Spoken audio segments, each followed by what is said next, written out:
एक लड़का एक खास तरह के जाल से एक दुर्लभ काली ड्रैगन को पकड़ लेता है। जब वह पास गया तो उसने तय किया कि वह चाकू से उसे मार देगा, लेकिन जब उसने देखा कि ड्रैगन ने आंखें बंद कर ली हैं और कुछ नहीं कर रहा है तो उसे उस पर दया आ गई। कुछ देर सोचने के बाद उसने उसका बंधन खोल दिया और उसे आजाद कर दिया। ड्रैगन ने लड़के को कोई नुकसान नहीं पहुंचाया, बल्कि जोर से दहाड़कर जैसे शुक्रिया कहा और उड़कर पास के घाटी में चला गया। लड़का भी उसके पीछे गया। उसे लगा ड्रैगन वहाँ खेल रहा है, तो उसने कागज और पेंसिल निकालकर उसका स्केच बनाना शुरू किया। लेकिन थोड़ी देर में उसने देखा कि ड्रैगन की पूंछ का एक हिस्सा टूटा हुआ है, इसलिए वो ज्यादा ऊंचाई तक उड़ नहीं पा रहा। ड्रैगन की हालत ठीक नहीं थी, वह शिकार भी नहीं कर पा रहा था। जब लड़के ने देखा कि वह बहुत भूखा है तो उसने नदी से एक बड़ी मछली पकड़कर ला कर दी। ड्रैगन पहले थोड़ा डर गया, शायद इसलिए कि लड़के के हाथ में ढाल और चाकू था। लेकिन जब लड़के ने सब कुछ नीचे रख दिया तब जाकर ड्रैगन पास आया। ड्रैगन ने मछली खाई, लेकिन आधा सिर लड़के को दे दिया, जैसे वह उसे भी खाना देना चाहता हो। लड़का मना नहीं कर सका और मछली का कच्चा टुकड़ा खा गया। ड्रैगन ने उसे देकर मजे से अजीब सा मुंह बनाया और हंसने लगा। लड़के ने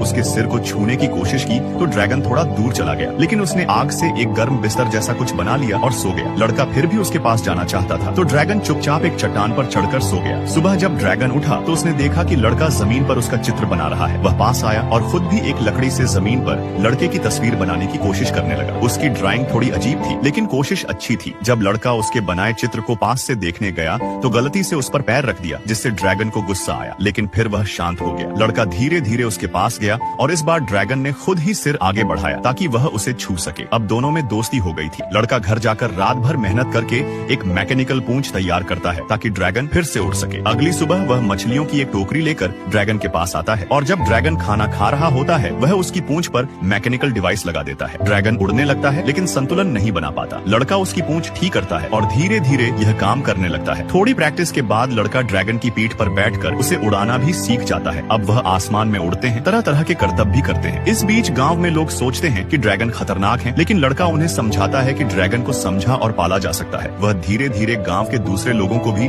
ड्रैगन ट्रेनिंग सिखाने लगता है। उधर गांव के कुछ लोग एक बहुत बड़े ड्रैगन को मारने की तैयारी करते हैं। लड़का जानता है कि वह ड्रैगन खतरनाक नहीं है, बस उसे अकेला छोड़ा जाए, लेकिन गांव वाले नहीं मानते और उस ड्रैगन के इलाके में पहुंच जाते हैं। वहाँ कई छोटे ड्रैगन छिपे होते हैं और एक बड़ा ड्रैगन उन पर राज करता है। जब गाँव वाले हमला करने की तैयारी कर रहे होते हैं तब वह विशाल ड्रैगन बाहर आता है और हमला कर देता है। गाँव वालों के पास उससे लड़ने की ताकत नहीं होती। तभी लड़का अपने दोस्त ड्रैगनों के साथ वहाँ आता है और सबकी मदद करता है। थोड़ी बहुत लड़ाई के बाद वह सभी को बचा लेता है। हालांकि इस लड़ाई में लड़के की एक टांग जख्मी हो जाती है, लेकिन वह ठीक हो जाता है और उसे एक मजबूत मैकेनिकल टांग मिल जाती है। अब गांव के लोग और ड्रैगन साथ रहने लगते हैं। लड़का और उसका ड्रैगन अब अच्छे दोस्त बन चुके होते हैं और साथ ही एक नई जिंदगी शुरू करते हैं।